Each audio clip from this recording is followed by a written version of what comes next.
नमस्कार। स्वागत है आप सभी का एक बार फिर से हमारी एक और नई वीडियो में। इस वीडियो में चर्चा करेंगे मिथुन राशि के लिए दिसंबर 2024 के मासिक राशिफल की। इस वीडियो में चर्चा करेंगे स्वास्थ्य, शिक्षा, मैरिड लाइफ, कैरियर और भाग्य का फल दिसंबर के महीने में ग्रह के अनुसार किस प्रकार रह सकता है। साथ में वीडियो में बताऊंगा कुछ महत्वपूर्ण उपाय। तो सबसे पहले मित्रों, आप एक चीज़ जरूर ध्यान रखें कि ये जो राशिफल आप देखें, इस राशिफल को आप अपनी जन्म राशि यानी चंद्र राशि के अनुसार देखें। ये राशिफल चंद्र राशि पर ही आधारित है। आइए अब जानते हैं दिसंबर के महीने में मिथुन राशि के लिए ग्रह की स्थिति किस प्रकार बन रही है। इस चार्ट पर एक बार नज़र डालते हैं। मित्रों, सेकंड हाउस में बैठे हुए हैं मंगल, फोर्थ हाउस में बैठे हुए हैं केतु, सिक्स्थ हाउस में बैठे हुए हैं सूर्य और बुध, एट्थ हाउस में बैठे हुए हैं शुक्र, नाइन्थ हाउस में बैठे हुए हैं शनि, टेंथ हाउस में बैठे हुए हैं राहु और ट्वेल्थ हाउस में बैठे हुए हैं देवगुरु बृहस्पति। ये तो थी दिसंबर के महीने में जो ग्रह की स्थितियाँ बन रही हैं। अब इसमें ग्रह कुछ मार्गी भी होंगे। अब कौन कौन से ग्रह मार्गी होंगे या राशि परिवर्तन करेंगे वो भी इस वीडियो में चर्चा करेंगे। तो सबसे पहले यहाँ पर बात करते हैं स्वास्थ्य के दृष्टिकोण पर। मित्रों, स्वास्थ्य के लिए जो देखा जाता है वो कुंडली के फर्स्ट हाउस से देखा जाता है और यहाँ पर फर्स्ट हाउस के जो लॉर्ड बनते हैं ये बनते हैं बुध ग्रह, या आपकी राशि के जो स्वामी बनते हैं यूँ कहें तो भी बुध बनते हैं। अब बुध जो बैठे हुए हैं ये छठे भाव में बैठे हुए हैं सूर्य के साथ।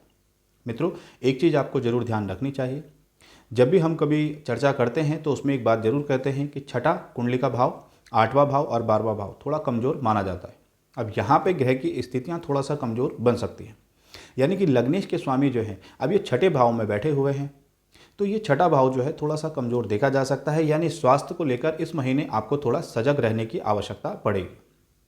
कहीं भी बाहर आप जाते हैं तो खान पीन का अगर आप ध्यान ना रखें तो थोड़ा सा स्वास्थ्य में कहीं ना कहीं विपरीत प्रभाव देखने को मिल सकता है। खास तौर से एलर्जी की कुछ समस्याएं बन सकती। और साथ ही आपको थोड़ा सा वाणी को भी संयमित रखना चाहिए, क्योंकि द्वितीय भाव जो होता है ये कुटुंब का, परिवार का और साथ ही धन के लिए देखा जा सकता है और वाणी के लिए देखा जा सकता है, जहाँ पर 4 नंबर लिखा हुआ है। यहाँ पर मंगल जो है ये नीच के होकर बैठे हुए हैं, तो कहीं ना कहीं वाणी के माध्यम से भी आपके लिए कुछ परेशानियाँ बन सकती। तो विशेष करके आपको सबसे पहले तो अपने स्वास्थ्य का ध्यान रखना चाहिए और साथ ही वाणी को थोड़ा संयमित रखने की पूरी कोशिश करें। इस महीने थोड़ा सा आपको सजग रहने की आवश्यकता है। कार्यों में कोई भी आप लेन देन जब करते हैं तो विशेष करके सावधानी आपको रखनी चाहिए। प्रॉपर्टी का क्षेत्र हो, वाहन का क्षेत्र हो या आपके लिए घर परिवार से संबंधित कोई भी बड़ा निर्णय अगर आप इस महीने लेना चाहते हैं तो विशेष थोड़ा सा सावधानी जरूर रखें। जो भी आप विचार करें, सलाह मशवरा अपने परिवार में बैठकर जरूर लें, क्योंकि कहीं ना कहीं ये महीना थोड़ा सा ग्रह की स्थिति के लिए स्वास्थ्य के दृष्टिकोण के साथ साथ धन के क्षेत्र के लिए कहीं कमजोर देखा जा रहा है। इसके अलावा बात करते हैं अब शिक्षा की।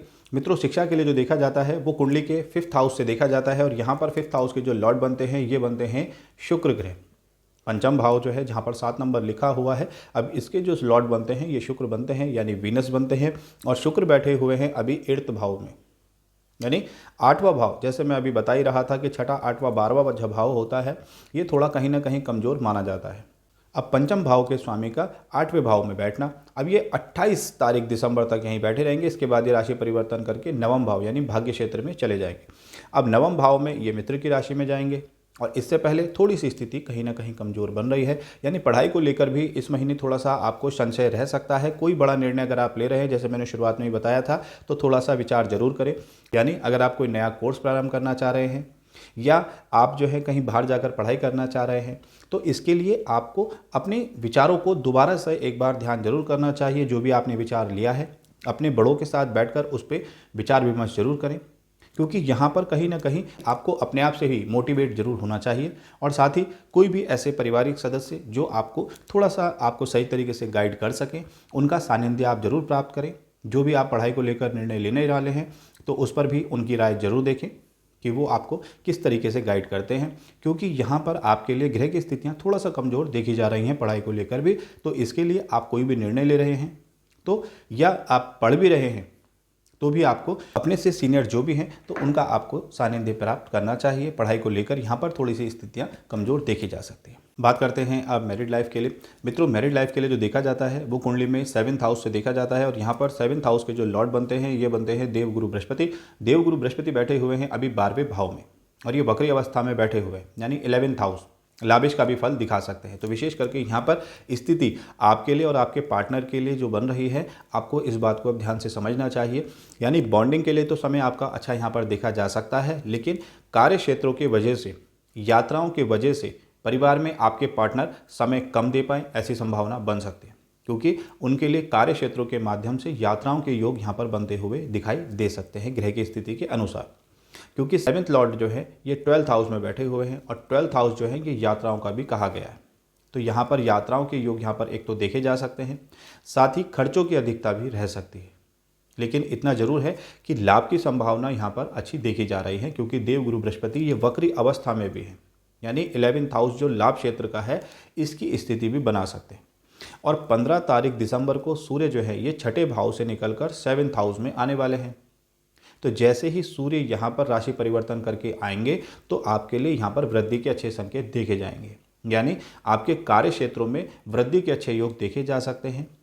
परिवार के लिए कुछ सुख सुविधाओं की वृद्धि के अच्छे योग यहाँ पर बन सकते हैं। विशेष करके आपको सिर्फ एक बात जरूर यहाँ पर ध्यान रखनी चाहिए कि शुरुआती में मैंने एक चीज़ आपको बताया था कि वाणी को थोड़ा सा ध्यान आपको जरूर रखना चाहिए। कहीं ना कहीं वाणी की वजह से कुछ बनते हुए कार्यों में व्यवधान उत्पन्न हो सकता है। अब सूर्य जो है ये भी एक अग्नि तत्व ग्रह है। अब ये जब इस राशि में आएंगे 7th भाव में, तो इस चीज़ों के लिए बहुत सी चीज़ें तो अच्छी बनती हुई दिखाई दे रही हैं, लेकिन मंगल जो है जैसे नीच के बैठे हुए हैं, तो कहीं ना कहीं वाणी की वजह से कुछ बनते हुए कार्यों में व्यवधान भी उत्पन्न हो सकता है। तो विशेष करके आपको थोड़ा सा संयमित अपनी वाणी को जरूर रखना चाहिए। बाकी आपके पार्टनर के लिए कार्य की स्थिति यहाँ पर अच्छी देखी जा सकती है। बात करते हैं अब सबसे इम्पॉर्टेंट भाग्य और कैरियर की। मित्रों, भाग्य के लिए जो देखा जाता है वो कुंडली के 9th हाउस से देखा जाता है, और 9th हाउस के जो लॉर्ड बनते हैं यहाँ पर ये शनिदेव बनते हैं, जो स्वयं अपनी ही राशि कुंभ में बैठे हुए। और साथ ही कैरियर के लिए जो देखा जाता है वो 10th हाउस से देखा जाता है। अब यहाँ पे 10th हाउस के जो लॉर्ड बनते हैं ये देवगुरु बृहस्पति बनते हैं, जो अभी 12वें भाव में बैठे हैं, जैसे मैंने अभी बताया ही था। और 10th भाव में राहु पहले से विराजमान है।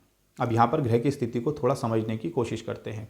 देखिए, 9वां भाव जो है ये भाग्य का स्थान है। अब यहाँ के जो लॉर्ड बैठे हुए हैं ये शनि हैं, और शनि स्वयं अब मार्गीय अवस्था में बैठे हुए हैं।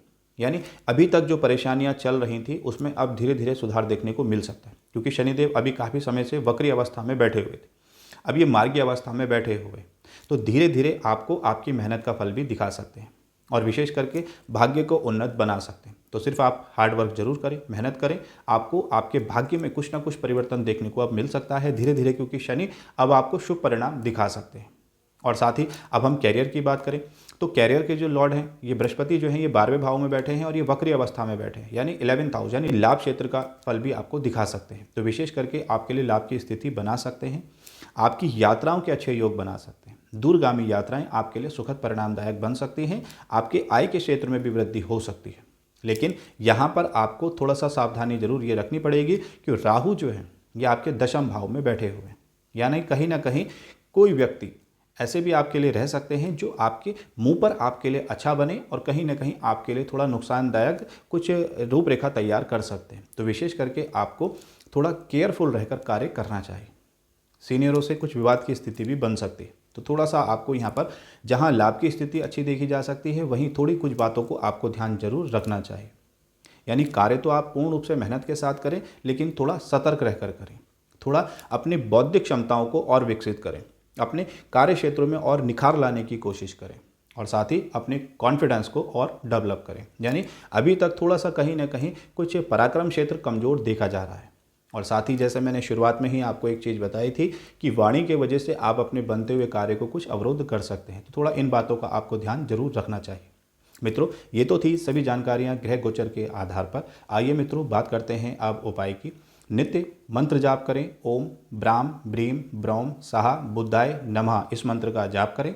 साथ में दुर्गा चालीसा का पाठ करें और नित्य सूर्य नारायण को अर्घ्य चढ़ाएं। ये सभी जानकारियाँ आपको कैसी लगी अवगत कराइएगा। मित्रों, वीडियो पसंद आई हो तो वीडियो को लाइक और शेयर कर सकते हैं। बने रहिएगा हमारे साथ। ओम हर हर महादेव।